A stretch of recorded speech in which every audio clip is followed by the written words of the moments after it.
அனைத்து நல்லுள்ளங்களுக்கும் வணக்கம். நான் ஆர்கே பேசுகிறேன். வீக் மாசமோட நெக்ஸ்ட் சேனல் வழக்கமாக உலக செய்திகள். இன்றைய சிறப்பு செய்திகள். தாக்குதல் மாறி மாறி நடந்துகிட்ருக்கு. மிக கடுமையான ஒரு தாக்குதல்.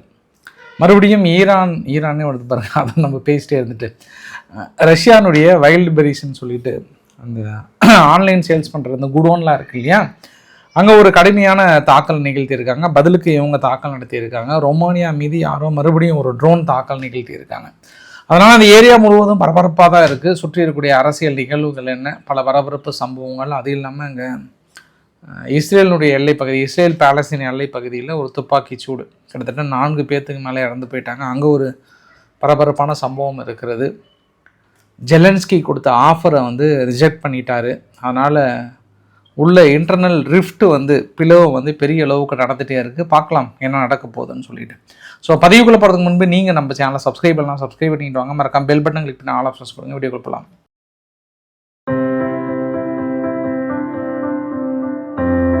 ஃபஸ்ட்டு ஜெலன்ஸ்கி ஒரு பதிவு ஒன்று ஷேர் பண்ணுறாங்க. வீடியோ பதிவு பாருங்கள். இன்றைக்கி எங்களுடைய டிஃபென்ஸ் ஃபோர்ஸ் ரஷ்யாவுடைய க்ரோ அப்படின்ற ஒரு பகுதியில் அவங்க ஏர்க்ராஃப்ட் அண்ட் மிசைல் சிஸ்டம் தயாரிக்கின்ற ஒரு கம்பெனி ஒன்று.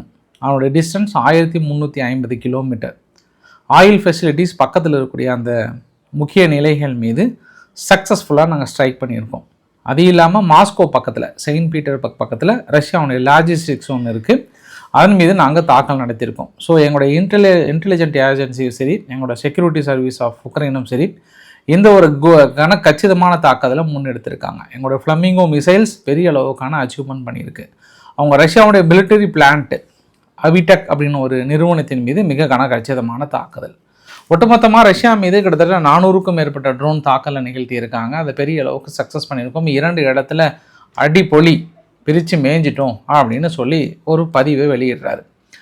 இந்த பதிவில் ரஷ்யா தரப்பில் என்ன சொன்னாங்கன்னா, அந்த ஒரு ஏர்க்ராஃப்டுடைய கம்பெனியில் வேலை செஞ்ச 8லிருந்து 10 பேர் இறந்து போனதாகவும் 13க்கும் மேற்பட்டவர் படுகாயம் அடைந்திருப்பதாகவும் சொல்கிறாங்க. ஸோ உக்ரைன் நடத்திய பூ தாக்குதலில் அங்கே மக்கள் இறந்துட்டாங்க.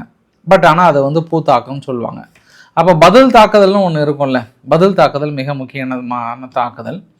பட் இதற்கிடையில் ரொமானியானுடைய பகுதிக்குள்ளார சந்தேகத்துக்கிடமாக ஒரு ட்ரோன் ஒன்று நுழையுது. அந்த ட்ரோனை ரொமானியானுடைய போர் விமானம் F-16 மூலயமா சுட்டு வீழ்த்துறாங்க. சுட்டு வீழ்த்தினதுக்கப்புறம் ரொமானியா விசாரணைக்கு உத்தரவிட்டிருக்கிறாங்க. வழக்கமாக இந்த மாதிரி நிகழ்வு நடந்தால் குய்யோ முய்யோ ஆர்டிகல் 1, 2, 3 நேட்டோ நாடுகளே தயாராக இருங்க, அடிக்க போங்க, ரஷ்யா உள்ள நுழைஞ்சுன்னு வசனமாக விடுவாங்க. பட் இந்த தடவை உஷாராயிட்டாங்க. ட்ரோனுன்னு வந்தாவே அது உக்ரைன்காரதாக தான் இருக்கும். நம்ம வேறு ஏற்கனவே இது மாதிரி வசனம் விட்டு நம்ம பல்ப் வாங்கியிருக்கிறோம், அதனால் கொஞ்சம் அடக்கி வாசிக்கலாமா அப்படின்ட்டு கொஞ்சம் லைட்டாக அப்படியே அடக்கி வாசிச்சிருக்கிறாரு. அதனால் நாங்கள் விசாரணைக்கு உத்தரவிட்டிருக்கிறோம், பார்த்துட்டு சொல்கிறோம். பட் இது ரொம்ப தப்பு. தொடர்ந்து ரொமானியா பகுதிக்குள்ள நுழையிறது ரொம்ப ரொம்ப தப்பு அப்படின்ட்டாங்க. இப்போல்லாம் உடனே ஆன் த ஸ்பாட்லேயே பதில் நடவடிக்கை. இப்போ உக்ரைன் தாக்கல் நடத்தினதுக்கப்புறம் குறிப்பாக வைல்ட் பெரிஸ் அவங்க குடோன்களை இழக்கிறாங்க. மீதி இருக்கிற குடோன்களுக்கெல்லாம் திக் நிமிடங்களாக இருக்கும். ஆஹா, நம்ம முடிஞ்சுச்சரா நம்ம ஷோலி அப்படின்னு நினச்சிருப்பாங்க ரஷ்யா தரப்பில். பதிலுக்கு இவங்க 3 முக்கிய இடத்துல தாக்கல் நடத்துகிறாங்க. ஒன்று கியூ ரீஜியனில் டசன்ஸ் ஆஃப் மக்கள் இன்ஜூர்டு, 6 பேருக்கு மேலே இறந்ததாக சொல்கிறாங்க. கியூ ரீஜியனில் முக்கிய தாக்கல் நடத்தப்பட்டதாகவும் கிட்டத்தட்ட 12 பாலிஸ்டிக் மிசைல்ஸ்கள் மூலயமாக 4 முக்கிய இடத்துல தாக்கல் நடத்தியிருக்காங்க. இது அப்பாவி பொதுமக்கள் உறங்கி கொண்டிருக்கும் போது இந்த தாக்கலை நிகழ்த்தியிருக்கிறார்கள். இது ஒரு தீவிரவாத தாக்குதல். நாங்கள் நடத்திய பூ தாக்குதல் மாதிரி அல்லாமல் இது ஒரு தீவிரவாத தாக்குதல் அப்படின்னு ஒரு கடுமையான விமர்சனம். அது இல்லாமல் ஒரு 4 இடத்துல மல்டிபிள் இடத்துல சிட்டி முழுவதும் எக்ஸ்போஷர் இருந்ததாக சொல்கிறாங்க. அப்புறம் ஜாப்ரோசியா பகுதியில் ஒரு கைடட் ஏரியல் பாம்ஸ் மூலிமா தாக்கல் நடத்தியிருக்காங்க. 18க்கும் மேற்பட்ட மக்கள் இன்ஜூர்டாக இருக்காங்க அப்படின்ற ஒரு குற்றச்சாட்டை சுமத்துறாங்க. அப்போ பதிலுக்கு பதில் என்பது தாக்குதல் மிக கடுமையாக இருக்கிறது.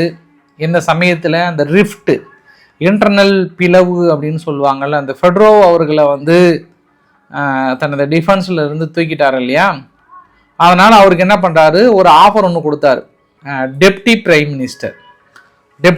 மினிஸ்டர் மிலிட்டரி இன்னோவேஷன்ஸ், மிலிட்டரிக்கான இன்னோவேஷனுக்கு மட்டுமே டெப்டி பிரைம் மினிஸ்டராக கொடுக்குறாரு. இவர் சொல்லிட்டாரு, எனக்கு அந்த பதவியை தவிர, ஏற்கனவே எனக்கு அந்த டிஃபென்ஸ் பதவியை தவிர நீங்கள் வேறு எது கொடுத்தாலுமே அதுக்கு ஈடு இணை ஆகாது. அதனால் ரிஜெக்ட் பண்ணிட்டார். உங்கள் ஆஃபரை தூக்கி அப்படி குப்பையில் போடுங்க அப்படின்ட்டார். ஐ திங்க் இவர் தனி கட்சி ஆரம்பிக்கிறாருன்னு நினைக்கிறேன். இன்னும் ஒரு தடவை இவர் ஏதாவது பண்ணாருன்னா ரஷ்யாவுக்கு ஆதரவாக நிகழ்ந்து கொண்டு இது எழுதி நோட் பண்ணிக்கோங்க, அது கண்டிப்பாக நடக்கும். என்ன ஸ்டேட்மெண்ட் அதுக்கு என்ன, ஒருத்தர் ஜெலன்ஸ்கி அந்த பூ உலகில் எதிர்க்கிறார் அப்படின்னா வந்து ரஷ்யா ஆதரவாளராக தான் அப்படின்ற ஒரு கதையை கட்டிடுவாங்க. எங்கள் தமிழ்நாட்டில் எப்படி நீங்கள் டிஎம்கே எதிர்த்துட்டாவே அது பிஜேபி தான் அப்படின்னு ஒரு காலத்தில் கதையை கட்டினாங்களோ அந்த மாதிரி அங்கே ஒரு டேர்மில் கதையை கட்டுவாங்க.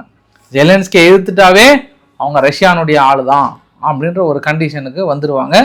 இனி அவர் தேச துரோக வழக்குகள் பாயுதால் என்ன நடக்க போகுதுன்றது நம்ம பொறுத்திருந்து பார்க்கலாம். அதே சமயத்தில் பிரைம் மினிஸ்டர் அந்த சிவ்ரிடென்கோ அந்த அம்மாவுக்கு என்ன பண்ணுறாங்க, வாஷிங்டனில் வந்து ஒரு என்வா போஸ்ட் ஒன்று கொடுக்குறாங்க, போமா நீ அங்கே போயிட்டு ஏதாவது தூதரகர் மாதிரி ஏதாவது வேலை செய்யுமா அப்படின்ட்டு.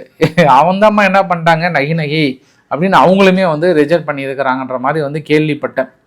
சமீப காலமாக கொஞ்சம் ஜெலன்ஸ்கிக்கு எதிராக ஒரு சில டீம்லாம் உருவாகுது.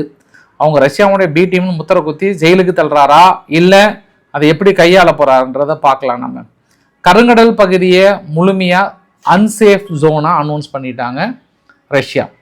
இனி எந்த கப்பல்களும் வர வேண்டான்னு சொல்லிட்டாங்க. ஏன்னா வந்ததுக்கப்புறம் தாக்கல் நடத்தி இறந்துட்டாங்க, எங்கள் நாட்டு கப்பல் உங்கள் நாட்டு கப்பல் தயவு செய்து யாரும் சொல்லாதீங்க அப்படின்னு எல்லா நாடுகளுக்கான ஒரு எச்சரிக்கையும் கொடுத்துட்டாங்க.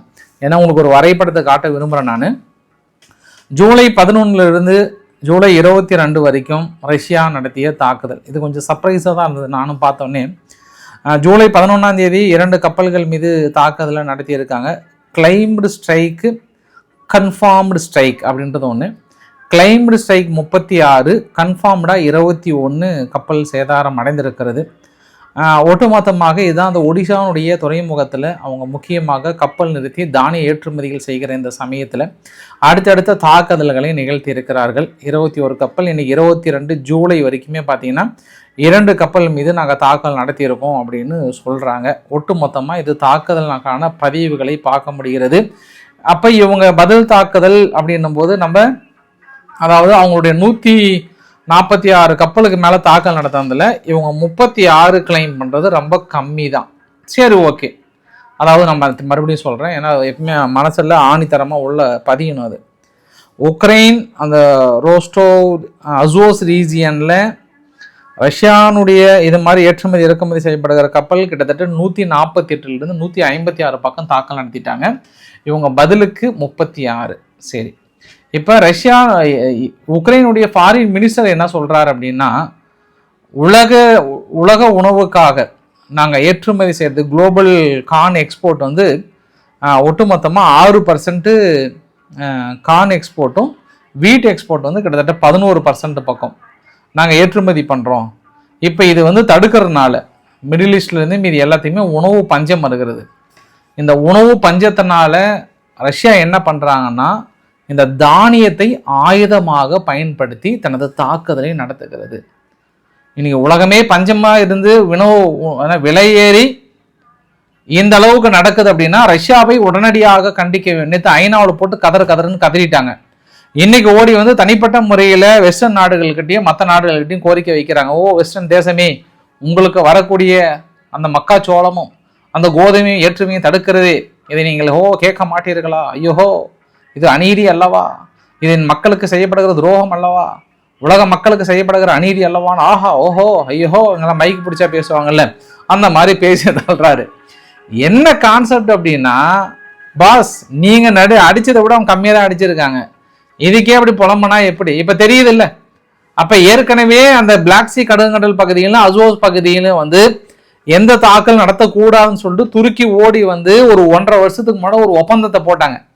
அந்த ஒப்பந்தத்தின் அடிப்படையில் ரஷ்யா ஏமாந்து விட்டுட்டாங்க. ஏமாந்து நேரத்தில் இப்போ அடிச்சிட்டிங்க. இப்போ அந்த கோபத்தில் அடிப்பாங்களா அடிக்க மாட்டாங்களா? இன்னொன்று நோட் பண்ணி வச்சுக்கோங்க. இப்போ இதே மாதிரி உக்ரைனில் ஆன்லைன் ஏற்றுமதி பண்ணுகிற இதுக்கப்புறம் அந்த தளங்கள்லாம் இருக்குல்ல, இனி கண்டிப்பாக அடிப்பாங்க. ரஷ்யா அடிக்கும்போது ஓடி வந்து என்ன சொல்லுவாங்க, ஐரோப்பா தேசமே, உங்களுடைய நிலைகள் மீது தாக்கல் நடத்துறாங்க, உன் கண்ணுக்கு தெரியவில்லையா, உன் காதுக்கு கேட்கவில்லையா அப்படின்னுவாங்க. அதுக்கப்புறம் இவங்க என்ன சொல்ல போறாங்கன்றத பார்க்கலாம் நம்ம. இது அங்கே இருக்கக்கூடிய ஒட்டுமொத்த பதிவுமேங்க.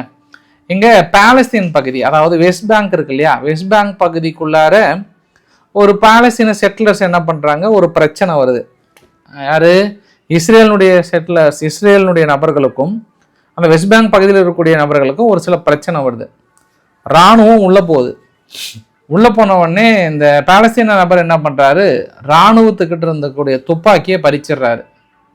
பறிச்சுட்டு என்ன பண்ணுறாரு, ஃபஸ்ட்டு இந்த இராணுவத்து நபர் மீதோ இல்லை இந்த பக்கம் சுட்டிருக்கிறாரு. ஒருத்தர் இறந்து போயிட்டாரு, 4 பேர் படுகாயம். பதிலுக்கு அவங்க என்ன பண்ணிட்டாங்க, துப்பாக்கி சூடு நடத்தியிருக்காங்க. துப்பாக்கி சூடு நடத்தினதில் 4 பேலஸ்தீன், அதாவது இந்த கன்னு வச்சுருந்தார் இல்லையா, கன்னை வந்து இராணுவத்துக்கிட்ட இருந்து பிடுங்கினார் இல்லையா, அவரையும் மீதி 4 பேர் வந்து சுட்டு கொல்லப்பட்டிருக்கிறாங்க. பட் இந்த விவகாரம் கொஞ்சம் விஸ்வரூபமாக எடுத்திருக்கிறது. மறுபடியும் வெஸ்ட் பேங்குக்குள்ளார பாலஸ்தீனத்துக்குள்ளார ஒரு அன்ரெஸ்டான ப்ரோட்டஸ்ட் வர்றதற்கு வாய்ப்புகள் இருக்குதுன்னு நினைக்கிறேன் நான். ஏன்னா ஒரு பெரிய துப்பாக்கி சூடாக பார்க்குறாங்க. ஸோ இது பிரச்சனை ஓயவே மாட்டேங்குது.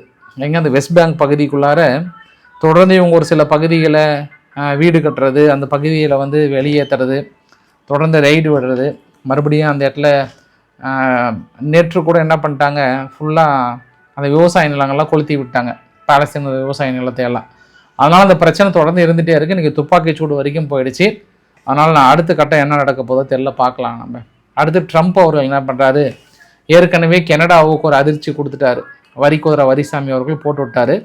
கனடாவை என்ன சொல்லிட்டாங்கன்னா, என் மக்களை காப்பாற்றுவதற்காக இங்கே இருக்கக்கூடிய நிலங்களை இல்லை கம்பெனிஸ் எல்லாம் காப்பாற்றுவதற்காக நாங்களும் பதில் வரி போட தயாராக இருக்கோம். எங்களுக்கு எல்லாம் ஒன்று தான், இந்த மிரட்டலுக்கெல்லாம் அஞ்ச மாட்டோம், நாங்களாம் அந்த காலத்தையும் அதை பார்த்தவங்க அப்படின்ற மாதிரிலாம் வந்து பயங்கரமாக டைலாக் விட்றாரு. அதுக்கப்புறம் ட்ரம்ப் என்ன சொல்கிறாரு, சரி ஓகே, அந்த வரியோடு நிறுத்தாமல் ஒரு சில நாடுகள்லாம் வந்து ஃபோர்ஸ்டு லேபர், அதாவது லேபரை ஃபோர்ஸ் பண்ணி வேலை வாங்குறாங்க. ஃபஸ்ட்டு நான் என்ன பண்ணுறேன், சுவிட்சர்லாந்துக்கு ஒரு 12% வரி, மீதி இர்ரெஸ்பெக்டிவாக எல்லா நாடுகளுக்கும் ஒரு 10% வரி அப்படின்றாரு. மனுஷன் வந்து இப்போ தான் கோர்ட்டில் போய் தீர்ப்பெல்லாம் கொடுத்து திருந்தலை. மறுபடியும் வந்து வரிக்குதிரை வரிசாமி அவர்களே, ஏற்கனவே இங்கே ஈரானுடைய யுத்தத்தில் பரிதவித்து கொண்டிருக்கிறது, குரூடாயிலோட விலை ஏறி கொண்டிருக்கிறது. இப்போ தான் கொஞ்சம் இந்தியாவில் கேஸ் பிரச்சனை தீர்ந்து மறுபடியும் பழையபடி கேஸ் கிடைக்குது. மறுபடியும் மக்களே தயாராக இருந்துக்கோங்க, விறகடுப்பை தயார் பண்ணிக்கோங்க. அதுவுமே நம்ம அடிஷனலாக சொல்ல வேண்டிய ஒரு சூழ்நிலையாக இருக்கிறது. அவ்வளோதான். இன்றைக்கி வந்து ஒரே ஒரு கப்பல் தான் அந்த பக்கம் வந்து கிராஸ் பண்ணி வந்திருக்கு, வேறு எதுவுமே வரல. இந்த மாதிரி வேலையிலே இப்படி வரியை போடலாமா, வரிக்குதிரை வரிசாமி இந்த வேலையிலே வரியை போடலாமா? அங்கே ஒரு பிரச்சனைக்கு தீர்வு கிடைக்காம இப்போ சுவிட்சர்லாந்து என்ன ஓடி வந்து என்ன சொல்கிறாங்கன்னா, நகி குச் கர்த்திக் ஹே, நாங்கள் வந்து வரி போடவே இல்லை, அது வந்து தவறான ஒரு கிளைம் அப்படின்றாரு. இல்லைப்பா அப்பெல்லாம் நீ சொல்லக்கூடாதப்பா, உனக்கு வரி தான்ப்பா அப்படின்றாரு. ஒருவேளை கடைசியில் என்ன சொல்லுவாருன்னா, ஈரான் மீது நடத்தப்படுகிற தாக்குதலும் எங்களுக்கு கொஞ்சம் செலவு வருது, அதனால இந்த வரியை போட்டு நான் சமாளிச்சுக்கிறேன், நீங்கள் யாரும் யுத்தத்துக்கு வரலன்றனால வரியை போடுறேன்னு சொன்னாலும் சொல்லுவார். இப்போதைக்கு ஃபோர்ஸ்டு லேபர்னு ஒரு காரணத்தை சொல்கிறார். ஏன்னா ஏற்கனவே இந்த ட்ரம்ப் அவர்கள் சொன்னவர் தான். என்ன சொன்னாருன்னா, இந்த மாதிரி வரி போடுறதுனால எங்களுக்கு ஏகப்பட்ட வருமானம் வருது, அது எப்படி நான் விட முடியும் அப்படின்னு சொன்னவர் தான். அதனால் இது என்ன நடக்க போகுதுன்றதை பொறுத்து இருந்து பார்க்கலாம். நம்ம இங்கே பாகிஸ்தானுக்குள்ளார வந்து பலுச்சிஸ்தான் பகுதியில் ஒரு செக் போஸ்ட் ஒன்று திடீர்னு பலுச்சிஸ்தான் லிபரேஷன் என்ன பண்ணிட்டாங்க, உள்ளே பூந்து அடிச்சிட்டாங்க. அடித்ததில் 12 பாகிஸ்தான் செக்யூரிட்டி பர்சனல் இறந்து போயிருக்கிறாங்க. இன்னும் நிறைய பேர் படுகாயம்ன்றாங்க. கிட்டத்தட்ட அந்த ஏரியாவே காலியாக நின்றுருக்கு. இப்போ பதிலுக்கு இவங்க என்ன பண்ணுவாங்க, தாக்கல் நடத்த போகிறாங்க. என்ன நடக்க போகுதுன்னு பார்க்கலாம். இது பாகிஸ்தான் நடந்த இஷ்யூ. பங்களாதேஷ் பிரசிடென்ட் முகமது ஷபாதுதீன் அவர்கள் என்ன பண்ணுறாரு, ரிசைன் பண்ணுறாரு. ஹெல்த் இஷ்யூவும் இருக்குது, எனக்கு வந்து பொலிட்டிக்கல் ப்ரெஷரும் இருக்குது, அதனால் நான் ரிசைன் பண்ணுறேன் அப்படின்ற மாதிரி வந்து சொல்லியிருக்கிறார். தாய்லாந்தினுடைய எல்லை பகுதியில் திடீர்னு மர்ம நபர்கள் ஒரு கன்னில் வந்து என்ன பண்ணுற, வண்டியில் வந்துட்டு பெரிய ஒரு துப்பாக்கி சூடு நடத்தியிருக்காங்க. 6 பேர் பக்கம் இறந்து போயிருக்காங்க. இதுதான் ஃபஸ்ட் டைம்ன்றாங்க. கடந்த ஒரு 4-5 வருடமாக இது மாதிரி நடக்கலான்றாங்க. இதுதான் வந்து ஃபஸ்ட் டைம் இப்படி ஒரு கன் ஷூட் நடந்திருப்பதா சொல்கிறேன். அந்த வீடியோ என்னால் ஷேர் பண்ண முடியல, ஏன்னா செக் போஸ்ட் நின்றுருப்பாங்க, திடீர்னு ஒரு வண்டி வருதுங்க, அப்படியே ஃபயர் ஓப்பன் பண்ணுறாங்க, பெரிய அளவுக்கு துப்பாக்கி சூடு நடந்திருக்கிறது. ஸோ இன்றைக்கு ஓரளவுக்கான பதிவு கவர் பண்ண நினைக்கிறேன். பிடிச்சிருந்தா லைக் பண்ணுங்கள், ஃப்ரெண்ட்ஸுக்கு ஷேர் பண்ணுங்கள், சப்ஸ்கிரைப் பண்ணுங்கள். ரவிக்குமார் சேனல். நன்றி, வணக்கம்.